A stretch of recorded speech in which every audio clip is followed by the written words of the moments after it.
Inside the Birds is back. What's going on, everybody? It is Geoff, Mosher, Adam, Caplan, another Inside the Birds, and we got the breaking news. Woo, woo, woo!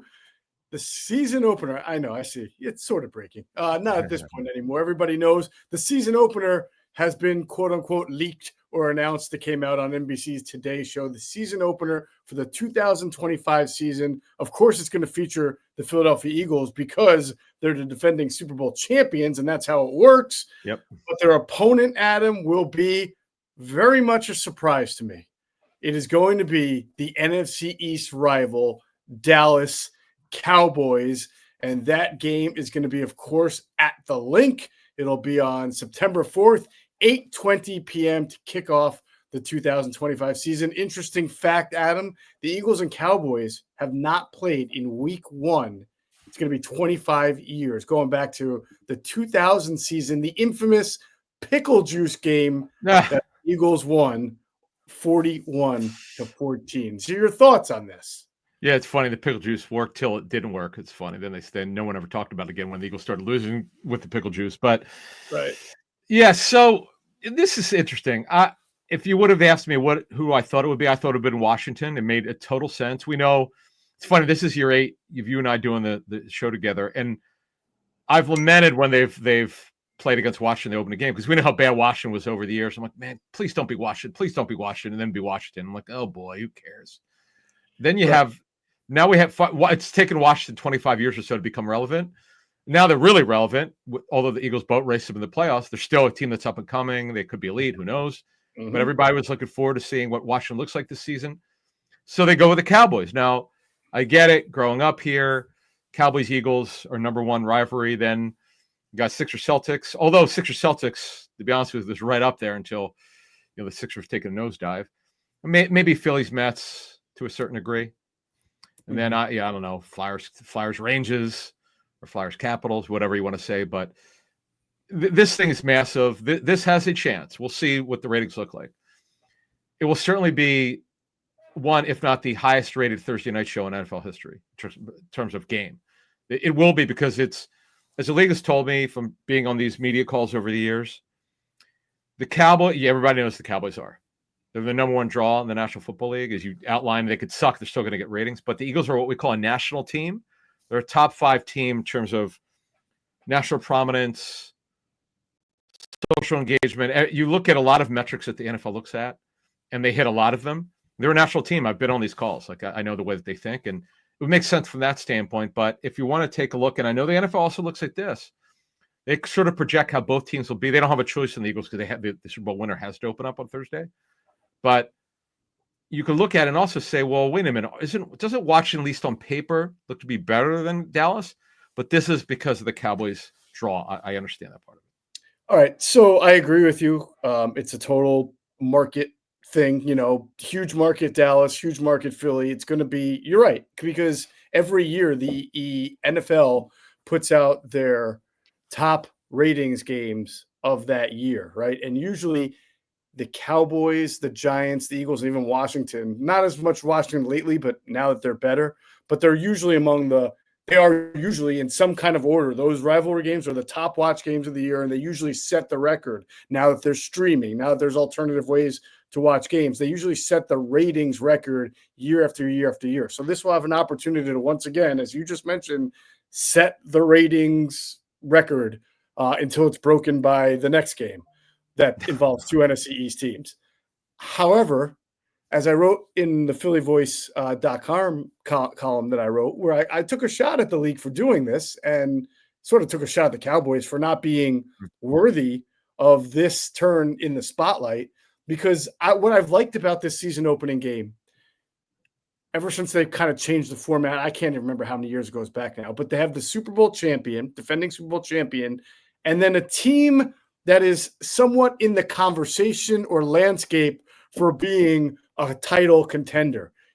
Just last year, it was Chiefs-Ravens, which wound up being a great game. You remember it was 17. No. It was, I forget what the final score is, but Isaiah Likely caught that ball at the back line in the end zone, but they ruled him. It would have been a game-tying touchdown. They ruled that he was a little bit out of bounds. So it came down to the wire. That was great. And those teams had played in the conference championship the year before. That was where the Chiefs won 17-10. So you understood why the NFL wanted those teams playing again in the season opener. It was the defending Super Bowl champ against a team that was a legitimate threat to knock them off. So that's where I look at the Cowboys and say, where have they earned the right to be in this game, in this format that the NFL has told you over the last 4, 5, 6, 7 years, whatever, that this is what they want, the defending champ against the team that's going to try to knock them off the pedestal. So there are 14 opponents on the Eagles schedule, right? You get your 11 non-division opponents and then your 3 division opponents. That's 14 opponents. If you rank them as far as worthiness, to me, in my opinion, to play the Eagles in this game, the Cowboys would have been like 10 out of 14. I mean, you have the Rams, you have the Bills, you have the Chiefs. Can't be right, but again, it has to be teams it has to be fitting within their schedule. The only opponents you could have not non-division were the Bears, Lions, Broncos, Rams, and Raiders. So I was hoping. Why would not the Bills or Chiefs have been? No, but they're not. The Bills game's away, is it not? I think the Bills game's away. You're right. My fault. I should have picked the home games. Yes, but I still would not. Even of the home games, I still wouldn't have picked the Cowboys. Lions. I would have picked the Lions. I would have picked the Commanders. Absolutely. Yeah. And then, the Packers game is also a road game. Yeah, those 2 games themselves were really good. So here you go. So the non-divisional opponents. The Rams. Let me give you the home games: Bears home, Lions home, Broncos home, Rams home, Raiders. Eliminate the Raiders, no chance. Rams, no way. They're not a national team. The Broncos. Now, what's interesting is they have huge social following. They're sort of relevant. The Lions obviously are very relevant. That they're not quite a national team, but they're a team that's been very successful over the last 4 years. So I would have ranked them. Washington, because of where it's taken them over 2 decades, obviously, to get the stench of the Daniel Snyder regime out and to be relevant again. They're relevant as hell. Eagles boat raced them, but again, they look to be on paper really good as you set that up. Mm-hmm. We mentioned the Lions and then the Cowboys, and we're going to get into them. We're going to break them down. I've got some great stuff. You and I have some really interesting stuff here from our people we've talked to who know this team really well. But there's just no way that the Cowboys should be on there over the Lions just based on what the team looks like. Now, this is where the league likes national teams and doesn't get better than the Cowboys. That's why I get it from their standpoint, okay? I totally get that. But from a viewership standpoint, from just what the game should look like, give me the Lions, man. Come on. Yes, I thought the Lions would have been fantastic. And the point is, I know people, and you're right, that it will be a ratings crowner for the NFL. But I always like the Cowboys-Eagles to be played once during the middle of the year and once during the end of the year, Adam, because I like that. I like a little bit of a buildup toward the game. I like them to mean a little something in the standings. It's tough to talk standings in week 1. And my other point on that is that I think Dallas, I think this favors the Eagles a lot, by the way. Dallas has a new head coach. They have a new defensive coordinator. They've brought in some new players. You remember the Eagles, the first 4 weeks of last year were not a very good defensive team at all. In fact, they were just coming together. They weren't even great offensively. There were peaks and valleys, and then they really hit their stride as the season went on. I think Dallas is going to have the same issue. Not that I care. I mean, you got to play somebody, but with all the newness, I just don't think you'll get the best representation of an Eagles-Cowboys game in week 1, as opposed to maybe having it in week 7 or 8, and then, sometime in late December. Now, the one knock on the Lions is you've got 2 new coordinators. The roster is going to be very good. That's not the problem. The problem is you got 2 new coordinators. So that could be a problem. But yeah, it's a no-brainer that it should have been the Lions. Now, how about the Rams, though? Because the thing is, Matthew Stafford could be hurt by week 5. Now, I feel like week 1 is the best time for the Rams to play they're just not, other than the media market, they're just not a juice team. They don't have any juice at all. To be honest with you. I can see that. But in fairness, Detroit is not a juice market until they became really good. Right, but now I just said that. They're good. Now they're really good. They're really good. This Rams team could be really, really good, though. I mean, they've got really good players.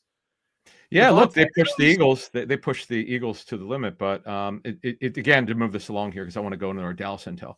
Dallas has that national appeal. They're the number one draw. Other than the Yankees, if you looked at the most, I mean, if you look at the franchises worth the most money, it's the Yankees and Cowboys. I mean, that's it. That's true. End of list. Yep. That's it. So yeah, I get it. Yeah, and again, like that's why I wrote in Philly. They could play this game in the middle of July on Jupiter, right? And everybody is going to watch it. So, like putting it in the season opener, I don't know if is going to be that much more, but we'll see. We'll see when it comes out. I'm sure it'll be a top draw.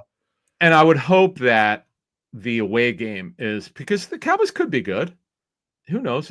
Well, here's why: if they are good and the game means something, boy, do you want that game to be in December? Yes. I remember one year it bothered you that they put one of the games in the middle of the season. You're like, why is this not later? And that's my point. Yeah, I think it was like week 3 or 4. And I like I said, I like more build up. I think sometime between weeks 7 and 10 is good for the first game. And then obviously in the final 2 or 3 weeks of the season is best for the finale. And I hope that the Chiefs and Bills games are away, but I would love that'd be great to have the Bills game in prime time. The game that 2 years ago was here in the rain. Was that a Sunday afternoon? It was a Sunday afternoon, wasn't it? Yes, I think it was. Game. It was a 4 o'clock game because I remember it started in the daylight. I think it ended at night. Yeah. So look, but they're on the road against the Packers. Boy, their road schedule, not obviously out of the division, is really good. Packers, Chiefs, Chargers, the Bolts. They're an interesting team. The Vikings now, they've got their quarterback, new one, the kid they drafted last year, McCarthy. The Bucks, Eagles know very well. Again, they play them. And the Bills. Good stuff. I mean, listen, this is a tough schedule for the Eagles. You know, the Bucks are going to be at Raymond James Stadium, which has sort of been a house of horrors for them. But the Vikings will be interesting because they're completely reshaped. We'll go through all of the teams when the schedule drops and we get to see where they all fall in the schedule. So what strikes you about Dallas in particular? I mean, they have obviously a lot of new coaches, new personnel. Oh, yeah. Well, George Pickens, I mean, this is the big deal here. And the Eagles are going to have a new starting corner opposite Quinyon Mitchell. So that'll be interesting. And this is what I know about Brian Schottenheimer. He's super analytical. He was the one who came up for let Russ cook. That was his thing. He pitched it to Pete Carroll. Carroll was in it. The real story with Pete Carroll is, everybody knows he wants to run the football, but the front office and coaches over the years, particularly their front office, was after Pete Carroll about, hey, would you just let us come out throwing for a change? Stop trying to be balanced early. That's not the way. It's not the way you should do it. We have the personnel to throw the football. Metcalf, Lockett. This is back in 2020. So Carroll gives in. Schottenheimer was the one who's really pushing hardest for it on the coaching staff, and they came out throwing like crazy. Starting the Atlanta game in week 1, I saw every one of their games. I remember because I knew this was coming, so I was excited. And it was just ridiculous. Russell Wilson had 28 passing touchdowns in just 8 games. He was on pace to set the NFL record for most passing touchdowns in a season until Pete put the kibosh on it. Their defense was not competitive. Pete said, "That's it. We're not throwing it. We're going to run the football." Took the air out of it, and him and Schottenheimer clashed, and he fired Schottenheimer. Or they parted ways, whatever you want to call it, after the season, sure. That was 2020, I believe. 2020, yep. 2020. Yeah, so interesting about that year, Adam, also, is that DK Metcalf that year was in, I think that was his second year. I'll check right now. But That's right. Yeah, DK Metcalf had 83 catches, 1,303 yards, and 10 touchdowns. Now, who is the player that George Pickens constantly gets compared to is DK Metcalf because they're big. They don't run the entire route tree. They're great. And now he's got Metcalf right there. They were teammates. He's got the Metcalf clone, George Pickens, right there for him in Dallas. So that's Metcalf is much stronger physically, but yeah, it's and their route tree is interesting because Metcalf's issue is that he has trouble throttling down. He's more of a linear, go straight, right. I think run vertical routes where Pickens could do everything, obviously great contested catch. So that's coming. And CeeDee Lamb's an inside out receiver. He could play slot, Z, X if you want him to. Pickens should be their X. Now, Shotty will run. He should be top 5, 11 personnel. That's it. In the year that he ran their offense in 2020, where they were leading the league in a lot of categories. he did play a lot of 11 personnel. I don't know if they led anything, but they were up there. And so you could see that coming here. There's no question about it, because Schottenheimer understands. And by the way, it's funny how it shows you when you decide you're going to play 11 personnel, it sometimes doesn't matter how much you have at the third receiver. Remember David Moore? It's been on a number of teams. David Moore was the third receiver. Former Eagle, not great, Penny Hart. Might remember Penny Hart was there. Freddie Swain, who might have been with the Eagles for a little bit. Yeah. In the practice squad, yeah, wasn't he? I believe he was. I'm not mistaken. But he was convinced that they could run a lot of 11, and he did it. He they ran a decent amount of it. Not the greatest offensive line, but Pete Carroll gave into it, and Russell Wilson was super aggressive throwing. If you look at the charts of their passing game, boy, did they spray it everywhere, man. Yeah. And Lockett is so good, man. He's near the end of his career now with the Titans, but that was the last time Shotty called plays. I believe was 2020, if I'm not mistaken. Yep. Now the interesting thing will be is Dallas deciding whether or not their third receiver is better than a guy who's supposed to be their best or second best tight end, and Luke Schoonmaker, a second round pick, but he just it won't be. Yeah, he's a wide tight end. Yeah, he's wide. Right, but they have Ferguson who can play both. So do they want to play more 12 than Shotty is accustomed to because of their personnel? Because right now their number 3 receiver is Jalen Tolbert, who did really good last year. Actually, he did had okay. I feel like he was peaks and valleys last year. That they were, but he showed he can play, because his first 2 years were brutal. Yeah, we're like, why did they reach the bail line? He got, what happened is he got pressed in the service because they were really late opposite Lamb. So he'll be the 3. And don't forget, now I know he hasn't done anything. Jonathan Mingo, what? Forgot about Jonathan Mingo. Yeah, he's still there. Paris Campbell, former Not Eagle, great. Turpin, the returner. Jalen Brooks, I know they like a lot. So, and then you've got, as you mentioned, Ferguson, Schoonmaker. Schoonmaker's the Y. Ferguson's the move tight end, who could do both, but he's more of a move tight end, not the greatest blocker. Schoonmaker does both. He could actually really block. But knowing the way Schottenheimer called that year, I would expect him to be heavy 11. And obviously that brings up, DeJean and Nickel, assuming they're going to keep him there, which is what we've thought the whole offseason. So you figured he'd be on the field a lot. Tyler Booker, their first-round pick, will be their right guard. Boy, that left tackle situation with Tyler Guyton was awful last season. He struggled. He's got to be better at left tackle. He's talented, but we'll see how that works out. You mentioned Jadon Blue. I know Greg Cosell loves. With Javonte Williams is looking to recharge his career. With Miles Sanders, another former Eagle. That's not a very scary running game, to be honest. I know it's not, but if the problem is Williams had a multi-ligament injury. Yeah, he was so good before he got hurt. He's not been the same, unfortunately. Now defensively, Dante Fowler's back. They made the trade. Boy, talk about getting 5 cents on the dollar. They only gave up a 7th-round pick for Kenneth Murray, who will start at Mike linebacker. Right now, their feeling is Overshown and Trayvon Diggs will not be ready for the start of the regular season. Stephen Jones said that prior to the draft. He's coming back from his ACL, and they traded for Kyer Elam, who's a bust as a former first-round pick. They're a mess at corner. I'm spreading them out, Yeah. Oh, yeah. No, I agree with you. Again, that's why I kind of think Dallas. I agree with you. I think Dallas could, by the end of the year, kind of like, I don't want to call them like the Eagles last year, but by late October, November, get a little healthier, get a little accustomed to what the coaches now want to do. It wouldn't surprise me if they were a slow starting team that picked up as the year went on, because they have some good players. And then, of course, Dak will come back and you assume will be healthy and see how he does. But I feel like week 1, week 2 are going to be a little bit of a struggle for them. They're going to be finding their identity. And for them, it's kind of tough when you're playing the defending Super Bowl champs while you're trying to find your identity. Yeah, and remember, they're changing not only their offensive scheme, but the defensive scheme is a total change now. Go with Matt Eberflus, who's going to run a 43, but his version, there are not a lot of teams running 43s anymore, but he's running his zone scheme, and the Eagles have gone against him before, so this will be interesting to see what happens here. Parsons will get his contract by training camp, I'm sure. Diggy got his big contract. Really underrated player, number 97.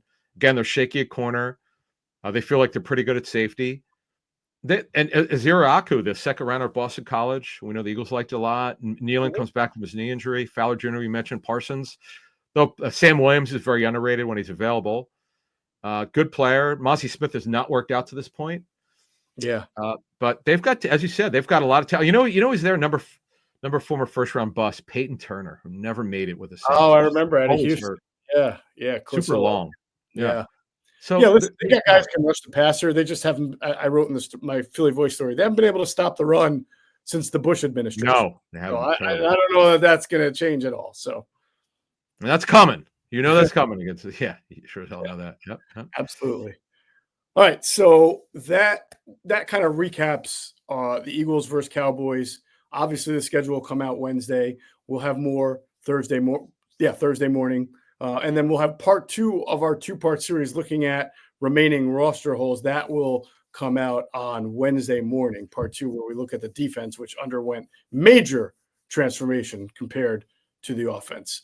So that's going to do it for this episode of Inside the Birds, the leading podcast in Eagles intel. And as always, we thank you for flying with us inside the Birds.